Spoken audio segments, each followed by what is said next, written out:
Hello viewers, my name is Damilare. In this lesson, I will be continuing with the topic periodicity, and our focus will be on the families of elements. To start with, the first family is the group 1, which we call alkali metal, as you can see in number 7. Let's start with the first point. The alkali metals, group 1 elements, they are univalent, meaning they have one valence electron. Number 2 says they will donate that one electron to form positive ion. As you can see, Na, for example, sodium, it was neutral here, but as soon as it donates one electron, it became sodium ion. That's Na+. Number 3, they are good reducing agents. Once elements gives out electron to another substance, it will reduce that substance. So that makes them reducing agents. And that's how their reducing ability increases. So how they will increase as you are going down the group, because you will see more of these electropositive elements below.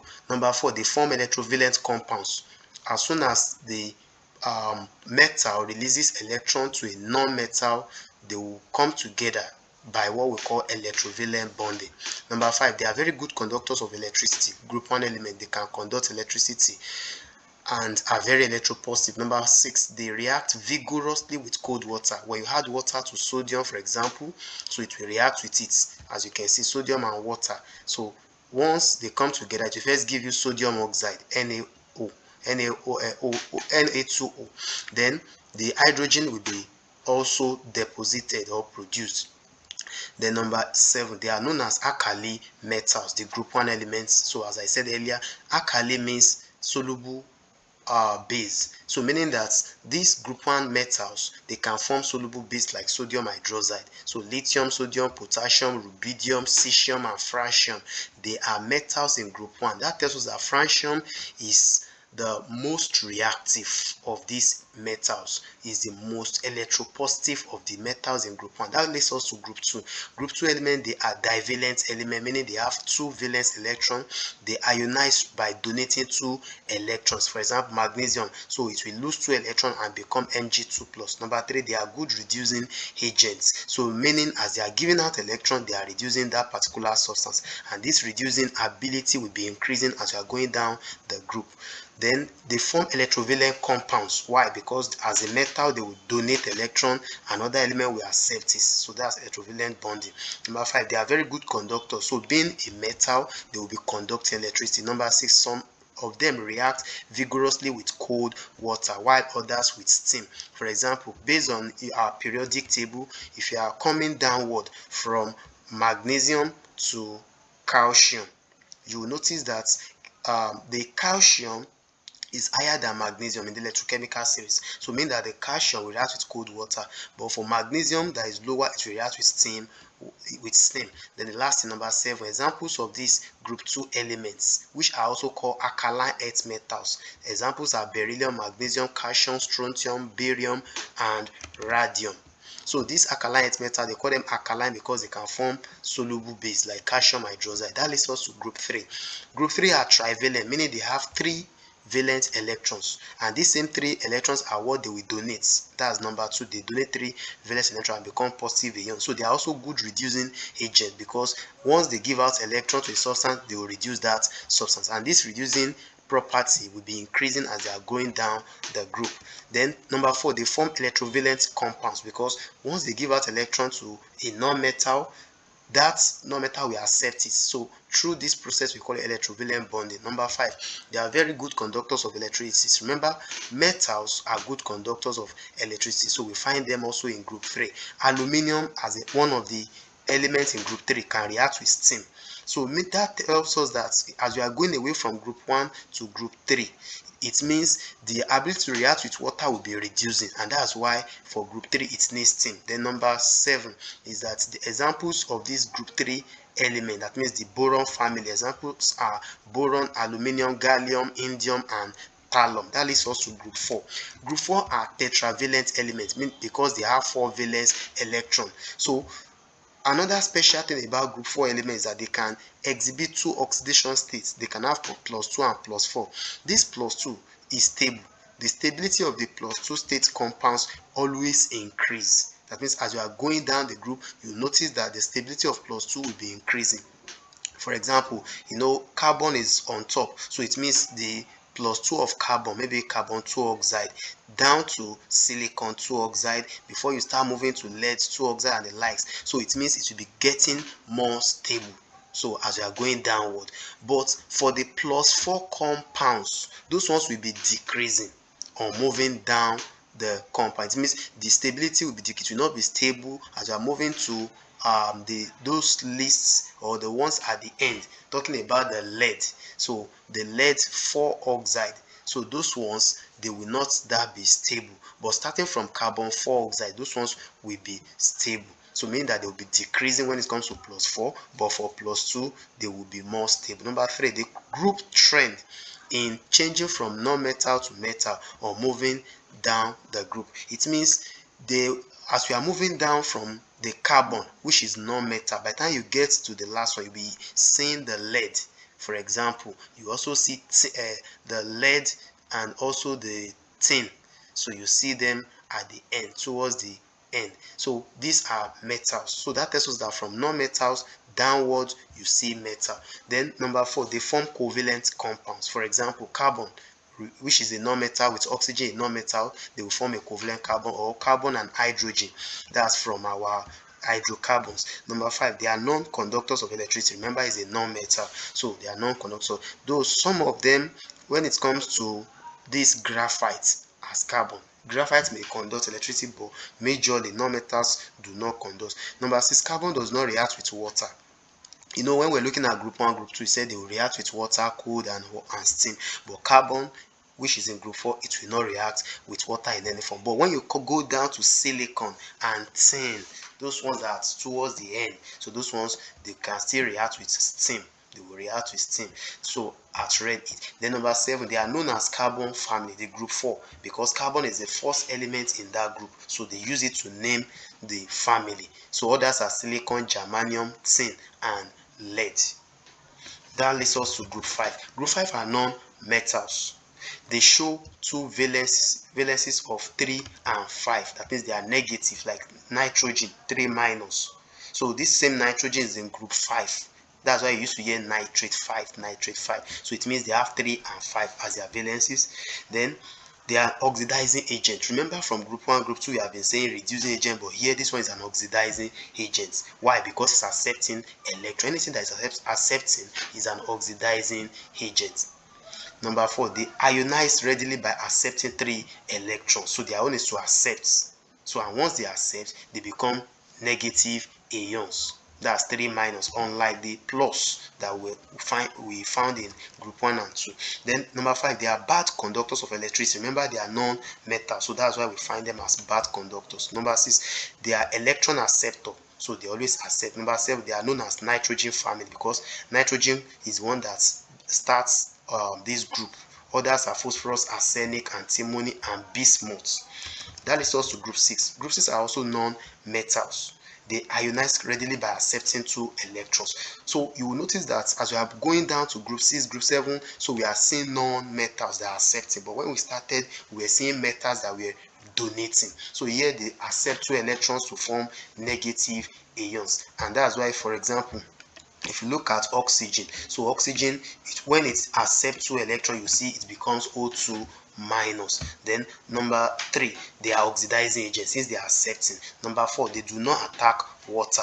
Remember, from group 1, they can react with water, but here they do not attack water in any form. Oxygen will combine directly with hydrogen to form water. So number 5, they are bad conductors of electricity. Remember, they are not metals, so they are bad conductors and are electronegative. Number 6, they are electron acceptors, so they accept electrons. Then number 7, they are known as oxygen family, because oxygen is the first element in that group. Others are sulfur, selenium, tellurium, and polonium. Then group 7, these exist as diatomic molecules. What does that mean? They have 2, 2, 2, 2, like fluorine, chlorine, bromine, and iodine. They all have 2. Then they ionize to form univalent negative ion. So they will form univalent negative ion. For example, if I want to write chlorine, so I will put the chloride ion negative, so that means univalent negative ion. Then number 3, they are good oxidizing agents because they accept electron. Number 4, they are colored. So each of them has its own color. Like looking at fluoride or fluorine. So those ones are majorly yellow. Chlorine, they are greenish yellow. Then bromine, they are reddish brown. Then for iodine, they are black, just like blue black. So telling us that what they are colored. Number 5, they are most reactive non-metals. So out of all the non-metals, they are very reactive, the most reactive, these halogens or group 7, and are very electronegative. Number 6, they are electron acceptor. Remember, they are non-metals. Number 7, they are known as halogen family. So they exist mainly as salts. So they are called salt formers. They can form salt like fluorine, chlorine, bromine. For example, if I put sodium beside chlorine, it becomes sodium chloride. That's salt. That leads us to the last group, which is group 0 or group 8. So these ones form compounds and exist freely. They form few compounds. So they form few compounds. Why is it that their compounds are few? That means most times they don't react. So they don't react. So that's why even if you see any compounds from them, they are few. So, and they can exist freely as monoatomic. They are always staying alone. So they are monoatomic, just like neon. You just see it alone. You never see 2, never see 3. They are monoatomic. Then they have no bonding electrons. So they don't have anything like plus or minus. So in the atmosphere. Then number 3, they are non-reactive. So because they don't have plus, they don't have minus, they cannot react. So they are non-reactive because they are, and the reason is because they have completely filled their valence electron, just like helium 1 and 2. It has completed its outermost electron. Number 4, they show similar properties among themselves.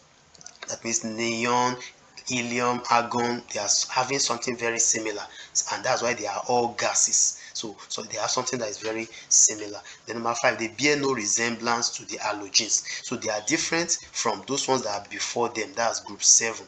They are also different from those ones that are after them. Talking about the group 1, because after group 8, you have to go back to group 1. So they have no resemblance to the halogens and to the alkali metals.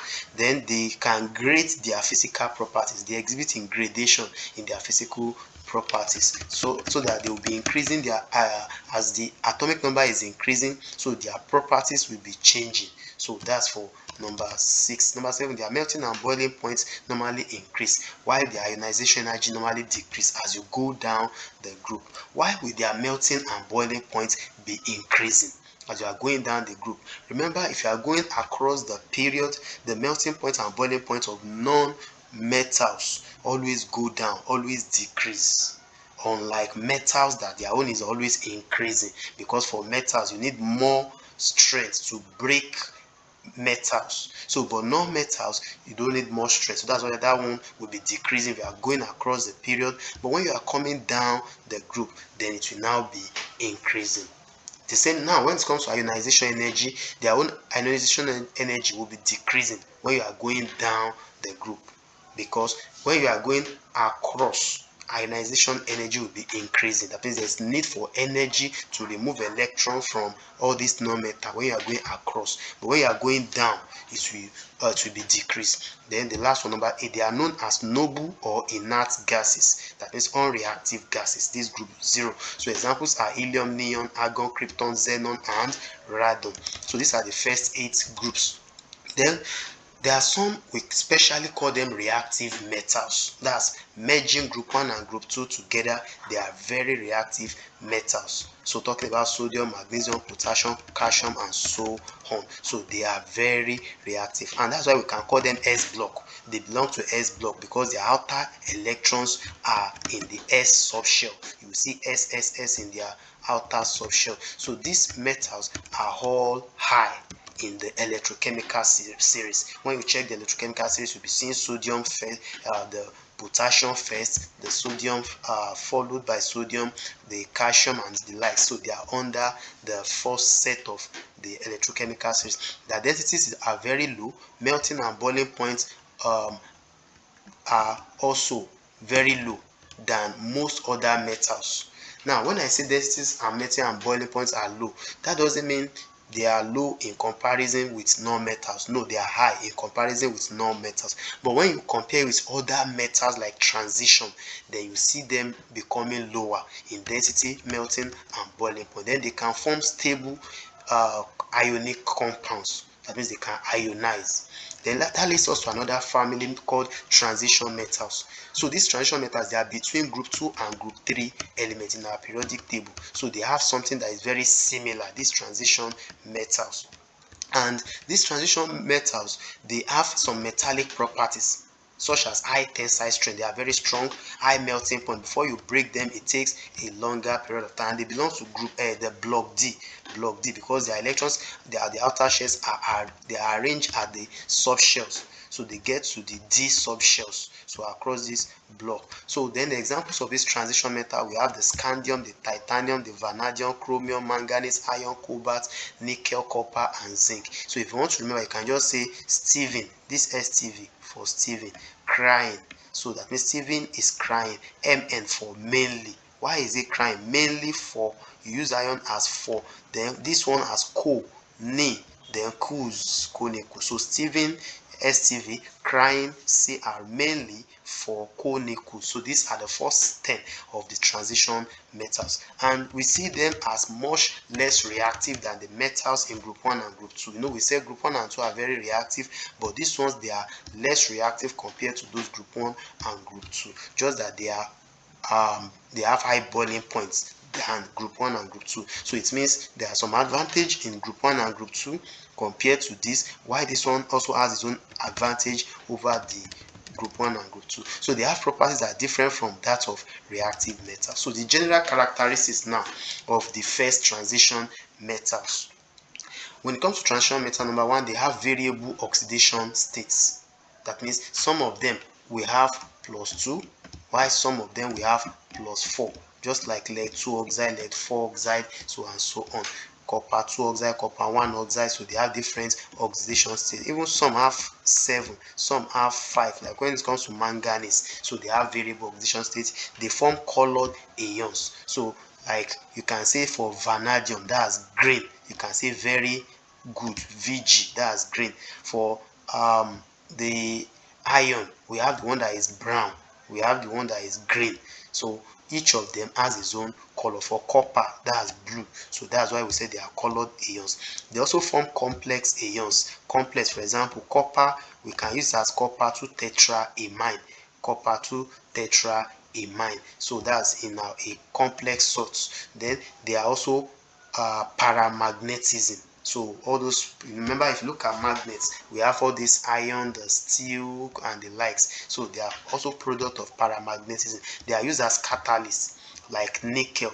You can use nickel as a catalyst. So while doing our hydrogenation, maybe trying to produce madre. Now that leads us to lanthanides and actinides. What are lanthanides and actinides? These elements are found at the bottom of the periodic table. There are metals with typical metallic properties, and looking at them, they belong to the F block. Remember, we have SPDF, so they belong to the F block because their electrons are added to the F subshells across the block. So then this lanthanide, they are in the period 6 of the periodic table, while actinide are in the 7th period. That leads us to non-metals. We have talked about metals generally, we have talked about the lanthanides and the actinides, we have talked about transition metals. So now I want to focus on non-metals. Non-metals, they form a triangular block in the periodic table. That means you will see them going in this arrangement, something like this. So they are non-metals. Like after the carbon, you can say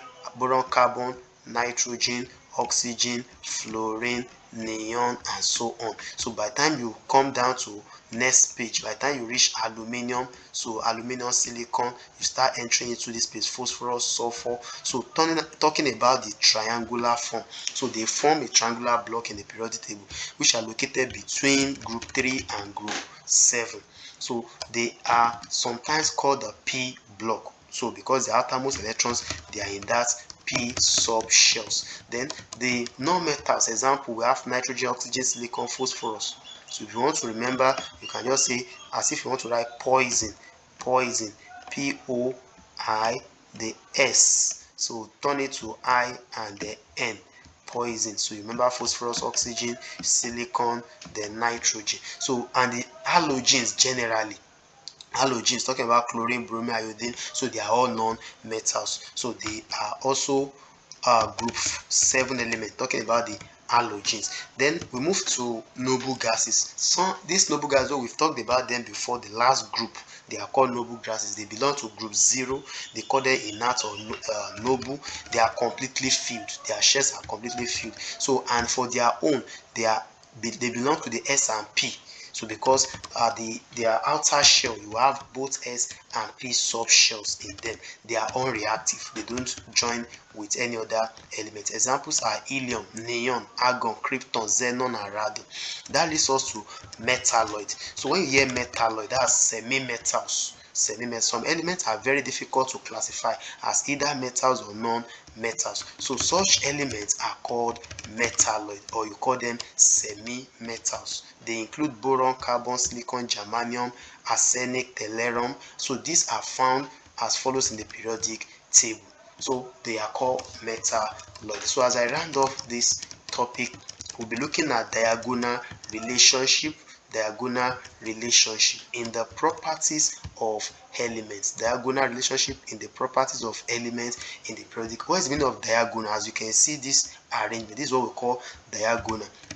The diagonal relationship.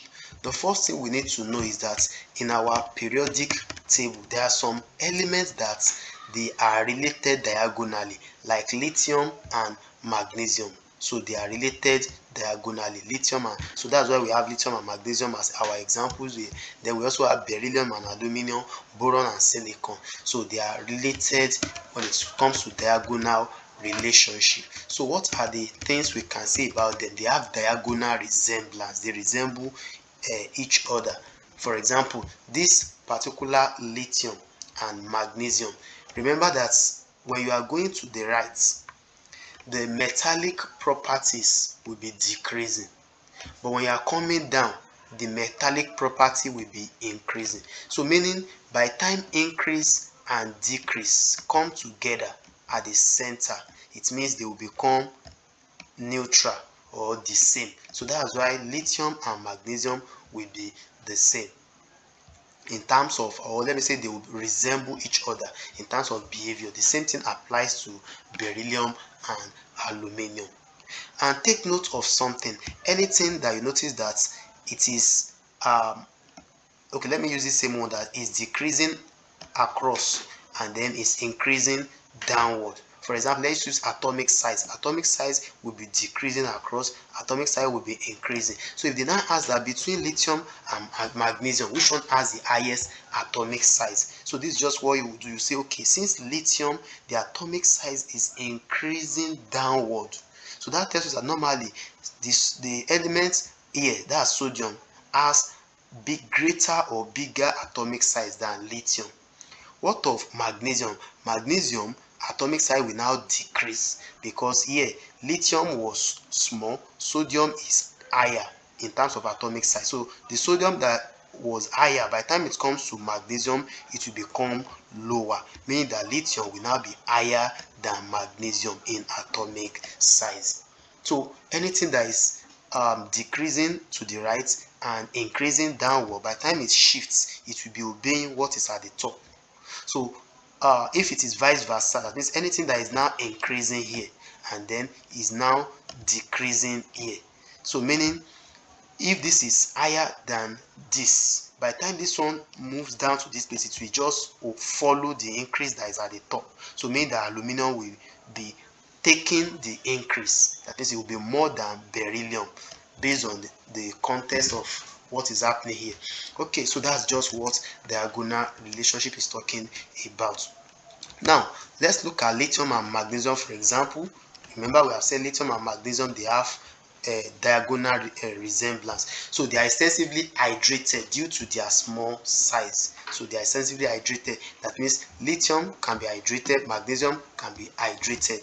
Then their thiazocarbonate and thiazonitrile will undergo ready decomposition. So that means thiazocarbonate of lithium. So lithium thiazocarbonate 4, and then that of magnesium triazocarbonate 4. So they said for the two of them, so they will undergo decomposition, that means they will break, so they will split. So the same thing, their triazonitrate 5 will also split, so mean that they have something similar. Then their tetraoxosulfate 6 and their triazocarbonate 4, so they are insoluble in water. Insoluble. For example, tetrasulfate 6 of magnesium, insoluble. Lithium, insoluble. So but for triazocarbonate 4 also, they are insoluble. So then the last thing, both metals combine with nitrogen. That means lithium will combine with nitrogen, magnesium will also combine with nitrogen at high temperature. So showing us the diagonal relationship. So this is where we are going to stop for today. So thanks for listening.